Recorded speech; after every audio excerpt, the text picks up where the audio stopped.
Thank you for joining Wars of the Roses, and this is Hermetic Secrets by Serge Hutin, an article taken from Rosicrucian Digest, volume 42, number 8, August 1964.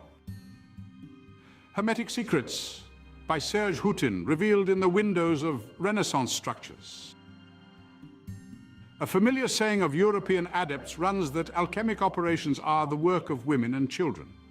What exactly is one to make of that? For one thing, it did not mean that the practice of alchemy in its successive stages was in any sense child's play. Neither did it imply that exceptional muscular dexterity was a requirement. In another sense, we may interpret the adage as a precise allusion to the greatest secret agency of alchemy, the tantric mastery of the human imagination, which instead of vitiating itself in vain constructions, ephemeral and extravagant, becomes a veritable magic instrument of Gnostic illumination and liberation. Returning to the alchemical adage, is it not especially in the child and the woman, ordinarily less submissive than man to the encroaching dominance of the intellect, that imagination appears as an active and particularly developed faculty? The alchemist may, by many appropriate exercises, speed up the development of that faculty within himself, but it will not at all be a matter of dreaming, of allowing imagination to excite him unduly without definite direction. The whole of the secret practice, on the contrary, will consist of orienting his imagination in such a way as to make of it an instrument capable of higher intuition. Hence the necessity of visualization techniques in the Hermeticism of the West, wholly analogous to those recommended by the tantric gurus of India and Tibet. Ordinary imagination will bind the one who indulges it more and more to the deceitful phantasmagoria of appearances, but the state which the alchemist seeks to attain is altogether otherwise. It is a matter of rising, little by little, through proper disciplines to the unrestricted operation of the illuminating and liberating intuition. It is for this reason that we should not consider the paintings, engravings, and other works of art left by artist initiates, of which the Rosicrucian alchemists of the end of the Middle Ages and of the Renaissance offer many examples, as typical allegories. On the contrary, such works were conceived to serve as concrete aids to the progressive exercises of imaginative meditation. It is altogether significant as splendid testimony. The magnificent windows of alchemical symbolism left by Rosicrucian adepts of the 16th century, that period particularly rich in Christian Hermetic documents, were, one imagines, by their lighting by transparency, being in the nature of keys to the process of visualization.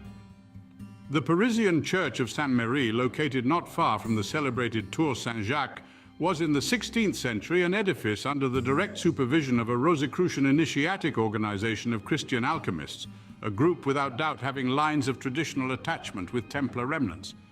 The visible proof of it lies in the curious Renaissance windows of that sacred edifice.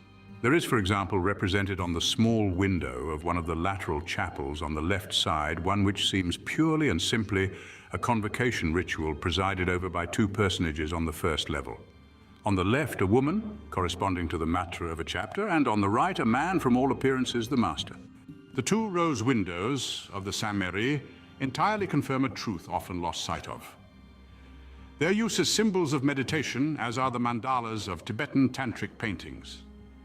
It will be noticed that that of the left, just above the inverted pentagram, a symbol of the magic mastery of the forces of involution, is a large lotus of 8 petals, a tantric symbol which one constantly meets in the buildings of the Templars as the number 8.